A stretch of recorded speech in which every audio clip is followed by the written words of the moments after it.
And I was like, I'm not, you chose me, you picked me on the list, it's not my fault, don't get mad at me. And so it went from a very, kind of a small and manageable network to something that was the size of, a good-sized city or a large television network or something like that. And it's been a very kind of weird process. And what happens now, they subsequently killed the list for reasons I'll talk about, but so I'm not adding any new subscribers now, other than just people who organically come and follow me. So this means that because it's such a large number, whenever I tweet anything, I instantly lose 100 followers. Just immediately, there's 100 people who say, I don't want to follow that guy anymore. So it's very depressing now. I'm just on this little, I've hit my high point, and I'm just slowly going down.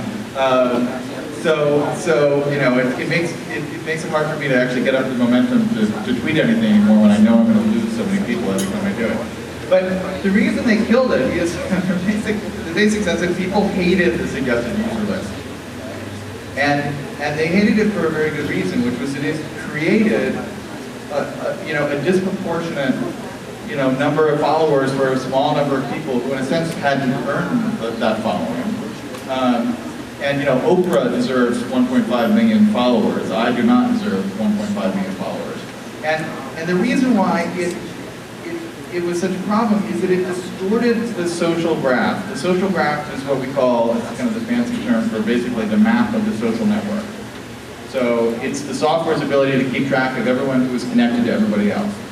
And that map of how many people are connected to each other is the key asset of any big social network. It's a key asset of Facebook, it's a key asset of Twitter, it's a key asset of MySpace, to the extent that MySpace is still participating in this.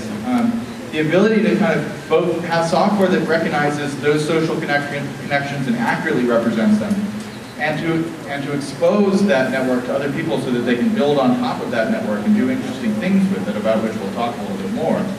That is the essence of what a social network was. And by creating this list, they were creating this bizarre kind of A-list category of people who got all these free followers and had a disproportionate impact in the system. And so they killed it, and I think it was the right thing to do, even though I benefited from it. I think it was an appropriate thing.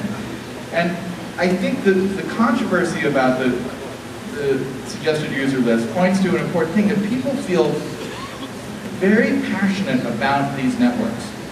They are supposed to map accurately relationships between people, and they feel very protective of them. If you see somebody who's suddenly becoming a superstar through some artificial means, it feels wrong. It feels like, no, this network should map accurately the way that people connect to each other in their real-world relationships.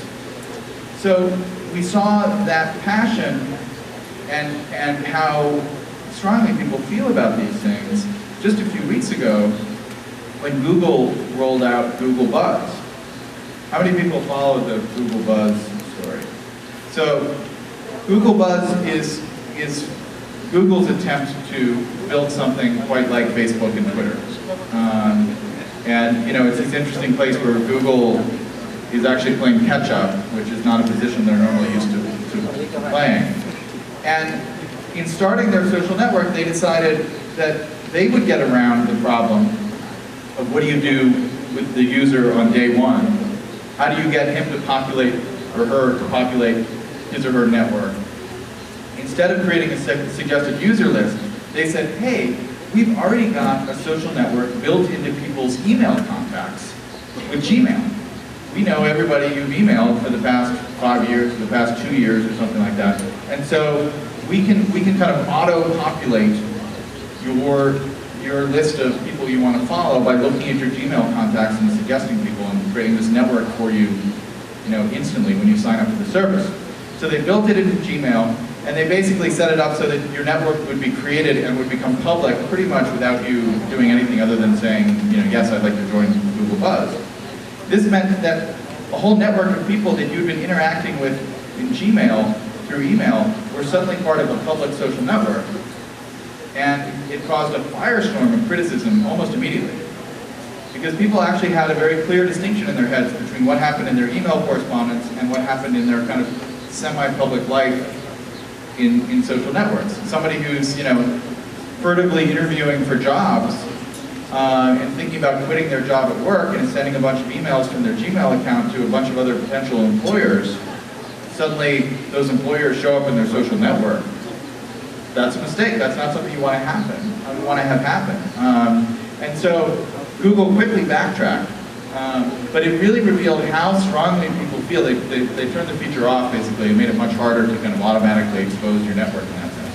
But it shows you that these third places have boundary issues, right? This is what happens when you're in a zone that's half public and half private. These are your friends, but it's also people who maybe you wouldn't necessarily fully consider friends. I certainly don't know all 1.5 million of my followers, although I feel very close to them.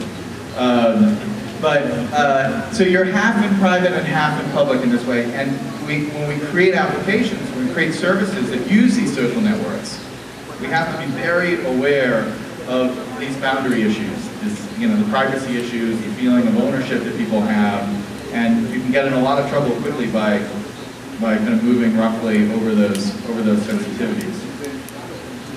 What I'm really fascinated with here, and this connects directly to what we were talking about last night, and of course directly to the theme of this whole event, is why these platforms, particularly Facebook and Twitter, have been such amazing engines of innovation in such a short amount of time.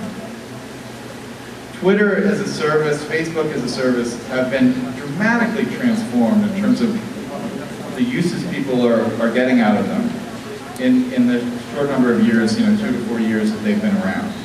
There's been just a remarkable pace of new ideas and new implementations and new tools that have come out for these platforms. And so I want to talk about that for two reasons. The first of which is, I think there's some interesting lessons that we can all learn, and I talked about them a bit last night, from platforms like this. Why did they become such hotbeds of innovation? What was it about that particular platform that encouraged people to develop on it and to come up with all these creative ideas? Are there kind of patterns or metaphors that we can port over into the things that we're doing that may not be online, that we can learn from the way that Twitter and Facebook have worked? And then secondly, by understanding how this past innovation has worked out, we can start thinking about new things that we can build on these platforms too. Because I promise you they are going to be central to the communication inside a large organization like a city. Cities are going to rely on things like Twitter and Facebook more and more, or their descendants, whatever comes after. And so there's a lot of opportunity to build interesting things on top of these platforms. So I'm interested really in this question of emergent innovation. You create a network, and then all of a sudden, by creating that network, all these interesting, unanticipated things get built on top of it. Things the creators never intended. If you build your system right, it will start doing things that will invariably surprise you. Sometimes they'll horrify you. Most of the time, they'll be really exciting and rewarding because you'll see the system being steered towards new uses that are completely surprising and energizing to you. So how do we do that? So one of the first things, the first principles here, one of the key reasons, particularly Twitter and Facebook, were so successful at encouraging this emergent innovation, is that they were open platforms.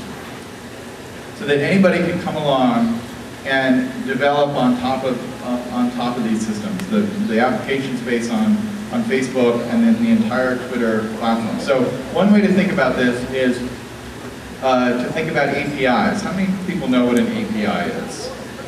Okay, not so many. So let me just do a very quick technical description of this because it's important, and it's an important metaphor for cities as well. An API is an application programming interface. And it's basically when you have a certain kind of application or an operating system like Windows or the Mac, there are a set of kind of conventions for talking to that system if you're going to build another piece of software. So there's a kind of a common language that is agreed upon by the creator of the original software that says, if you build a piece of software that talks to my software, we can communicate using these key kind of agreed upon terms.